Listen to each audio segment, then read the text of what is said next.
The Queen, her gold carriage alone is made of 4 tons of solid gold, worth over $370 billion at today's gold prices. The Bank of England Nominees Limited was established to hide the Queen's investments.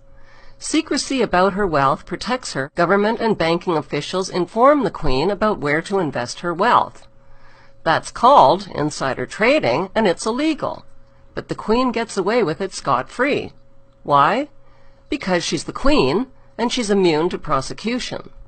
The Queen owns more than 300 residences, including castles and palaces, crown jewels, over 27,000 masterpieces, prize racehorses, and a fleet of Bentleys and Rolls-Royces. Her colossal wealth also includes crown land and investments that she inherited from her black nobility ancestors. The Queen's Crown estate includes over 50% of the UK's coastline, as well as Regent Street and Windsor Great Park. Her trillions in wealth are passed down to her descendants, untaxed. Would British tourism collapse if the monarchy was abolished? No, statistically, Buckingham Palace doesn't even make the top 20 list of tourist attractions. Do you know how much the Queen is worth? 17 trillion pounds. That's $30 trillion.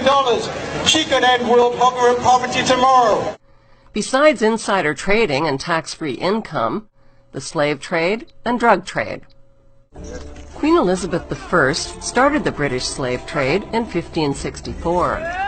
As head of the Church of England, her slave trading of African blacks upset the moral foundations of the Church.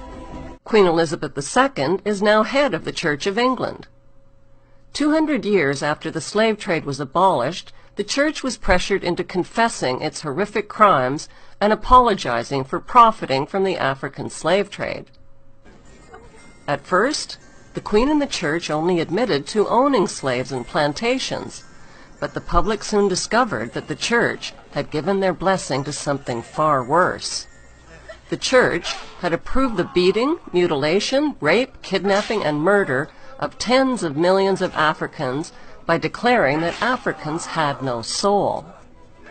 This gave the Church a divine license to profit from their diabolical crimes. Even more lucrative than Queen Elizabeth's slave trade was Queen Victoria's drug trade. Opium was grown and manufactured in the British-owned opium factories of British India.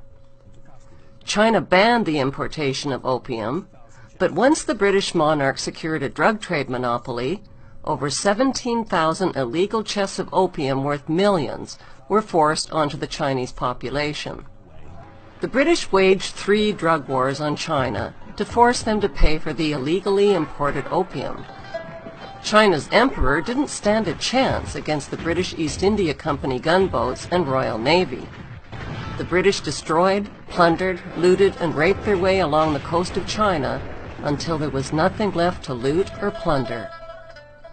On August 29, 1842, the Treaty of Nanking forced the Chinese government to pay £15 million to the British merchants to open up its ports to opium trade and to cede Hong Kong to the British. This was the ugly origin of Hong Kong's 155 years as a stolen British Crown colony. There are people who believe that they have a God-given right to rule over others. They believe that their outward appearance is superior to all others. They harbor selfish ambitions to be rich and to have power over what they describe as common people. They lie, cheat, steal, strangle, stab and slash their way to power. They believe that their actual willpower, what the British occultist Aleister Crowley described as the will of Thelema, the royal will, must be obeyed. Literally millions of people have been slaughtered at the behest of the royal lust for war, and thousands of people have been assassinated so that demonic dukes and killer queens can reign supreme.